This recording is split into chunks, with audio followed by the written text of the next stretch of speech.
Today I messed up by buying everyone an Ancestry DNA kit and ruining Christmas. Earlier this year, Ancestry DNA had a sale on their kit. I thought it would be a great gift idea, so I bought 6 of them for Christmas presents. Today my family got together to exchange presents for our Christmas Eve tradition, and I gave my mom, dad, brother, and 2 sisters each a kit. As soon as everyone opened their gift at the same time, my mom started freaking out. She told us how she didn't want us taking them because they had unsafe chemicals. We explained to her how there were actually no chemicals, but we could tell she was still flustered. Later, she started trying to convince us that only one of us kids need to take it since we will all have the same results, and to resell extra kits to save money. Fast forward. Our parents have been fighting upstairs for the past hour, and we are downstairs trying to figure out who has a different dad. I bought everyone in my family Ancestry DNA kit for Christmas. My mom started freaking. Now our parents are fighting and my dad might not be my dad. Update.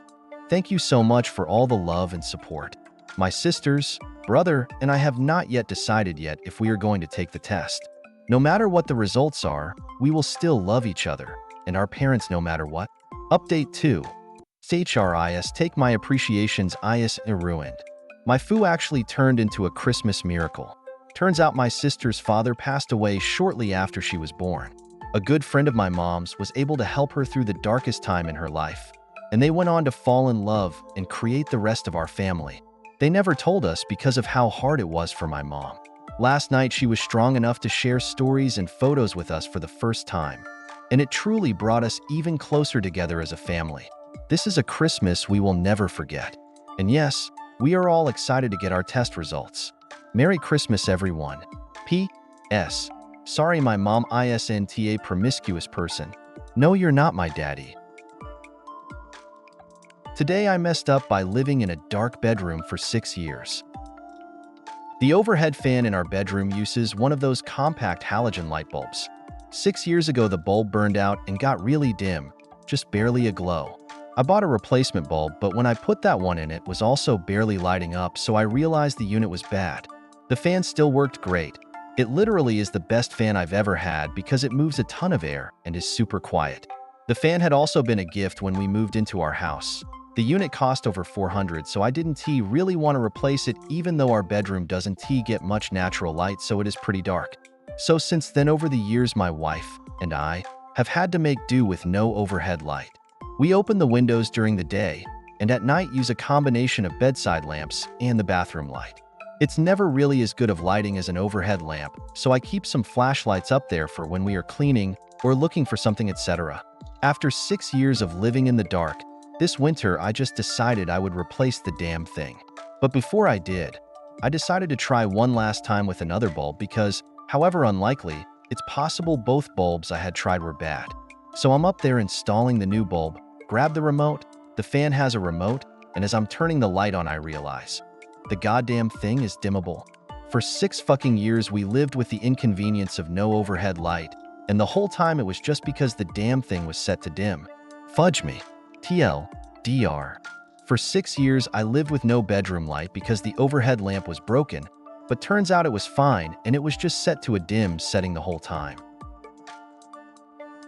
Today I messed up by owning a golden retriever while being black. Sigh. Work was rough today, and all I wanted to do afterward was to sit on the couch and let the TV watch me while eating food not cooked by my own hands. The answer to that? Delivery. Food ordered. I let the dog into the yard to burn some energy and sat camped outside with him while waiting for the delivery.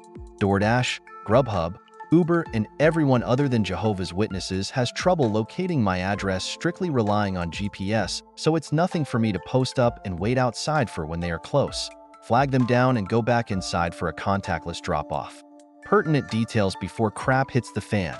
My neighbor and I share a fence with a doggy door as our pups are super close, and you can bet each time that if my dog is outside, hers will follow for cross-yard playtime. This was the case today, and probably bad judgment on my part to think that I would be able to break up the fun quickly. Both dogs were in the neighbor's yard at the time the notification came through that the driver was pulling up, and I had to call out a few times to get my dog's attention. Neighbor thankfully whistled for her dog, and I had to put on the voice for mine to acknowledge I existed, and then took off running for my door while waving to the driver who by this point was getting out of the car. Pup and I have a game called Runaway where I will take off yelling runaway, and literally he will chase after me like some human-sized fetch stick. I used this to my advantage until he realized I was putting him inside, but managed to get him through the storm door and close the screen before he could run out. Then realized that I'd left the gate locked like an idiot with the driver standing right outside by this point. I didn't have a mask on at this point, and neither did she, so I yelled from the porch that she could leave the food by the mailbox, and that is where the fun started. "Is that your dog?" My nonsense meter didn't go off. I thought she was asking a question with an obvious answer because, duh, she was a dog person, so I engaged with dog owner gushiness. "Yes, blah, blah, blah. His name is XYZ. Wanna say hi? I'll be nice because you brought my food." But she just stood there awkwardly for a moment, put the food down and quickly jumped back into her car. In my mind, I was like, okay, weird, but whatever. Snatched the food and went back inside. Went to wash my hands, and from the kitchen window, I can see the full street where she is still parked outside. Thinking, okay, weird. Again, but didn't dwell on it too much, figuring that she was looking at the route to her next location. I went about my business of preparing to destroy my meal. Few minutes later, the dog begins barking manically at the door. I take a glance at the cameras and realize she is still out front, parked directly in front of my mailbox. Okay, what is going on here? I go outside and try to get her attention, but she is on the phone and doesn't notice me. I walk up like I'm going to check the mail, and she does pull off, but towards the back of the neighborhood that only has one way in and one way out. Lots of people make that mistake, and so you'll quickly see cars turning back around, but she never came back. By this time, I think I'm losing my mind, so I go back in, but still watching the street for the car to pass. It never does. I don't know. People are weird, so I just left it at that and went back to eat. About 10 minutes later, dog starts going ham at the door, so I check the cameras to see 2 police cars sitting outside my house. I continue to watch the cameras, realizing that, yup, the cops are getting out of the car and walking back and forth in front of mine and neighbor's yards. I go out to see if anything is wrong, and they introduce themselves before saying they were called because a stolen golden retriever was reported at my address and if there was a dog in the home. It clicked that driver had called the police and then explained my version of what happened. They were really respectful and apologetic, but asked if I could get her pup. I went ahead and opened the door for the dog, who took off, ready to greet the new faces outside.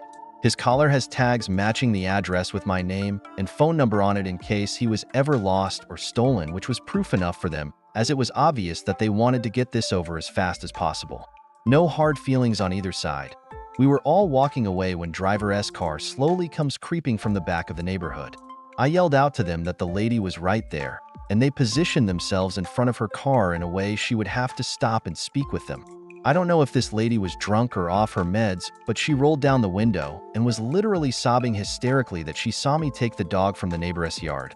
That animals get no justice, and the icing on the cake? My kind only owns pit bulls and Rottweilers. There was no way he was mine and needed to be protected. I honestly did not want to deal with that mess, so sorry guys. This isn't a tale of revenge. I went back inside and stayed the fudge on my couch. My day was already shitty. Everyone left a few minutes after that, so I assume she got a warning. However, I did report the incident to the delivery service and was offered credits towards my next meal. I splurged that on a bakery, and now I'm currently fucking up a slice of carrot cake.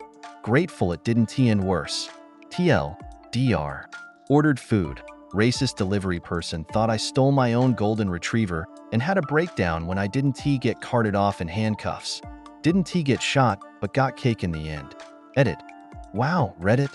Waking up to the massive amounts of love and well wishes was amazing. Thank you so much for your kind words. I am going to do my best and go through every comment and private message. I wish I could share this cake with all of you. Carrot cake lovers unite. Happy to share this pile of awards with other great posts and comments. Taking the sound advice to keep a close eye on the dog when he goes out. We'll also share with neighbor just in case. My husband did agree with many of you to seek further action against the delivery driver, but I'm pretty torn on whether to do so. Things are hard out here for all of us, including the less savory members of our community, but I will take the day to think on the next steps. I appreciate the sub this was posting to for restoring it after being removed. I apologize that this topic bent the rules and didn't think 100% before submitting. This was a way to vent. Thank you for allowing this to be a place of dialogue. Stay classy, everyone. Today I messed up. I have officially branded myself as the biggest perv, and I 100% deserve it. This is his now ex-wife. Did he not realize? Or too dumb to remember we share everything, including the same Reddit app? I logged on to see this throwaway as the default login account. I've removed all of this personal story for my family's protection and changed this account as password. Although it might be too late and already circulated online. I took a look through the comments and was seriously disgusted by most of the responses suggesting to sexually approach both of us last night. Which my sister did mention he tried something in the middle of the night. This guy is incredibly living in another world. I'm only posting this to reassure everyone thinking he got away with it, that these types of scumbags do not. I came home yesterday with my sister to pack my crap. I saw his update saying I seemed alright, but I was keeping it in for the next morning. Reason we slept in the living room is because I didn't want him to see my bags in the corner of the bedroom. He came home suddenly before I finished packing. It wasn't fun camping or a picnic. This morning, before he woke up, we grabbed the rest of my stuff and left. I went to the bank and froze our joint account before he irresponsibly starts taking cash out. I'm not seeing him anymore, going to lawyer up, give away all this Reddit gold to the comments that I feel were actually reasonable, and divorce his ass. Oh, and if you can read this, I've deleted the tracking app Winky Face. My lawyer will call you to unfreeze your share and take the steps to unlink me from any other tracking apps you might have on me. TLDR. His life is ruined.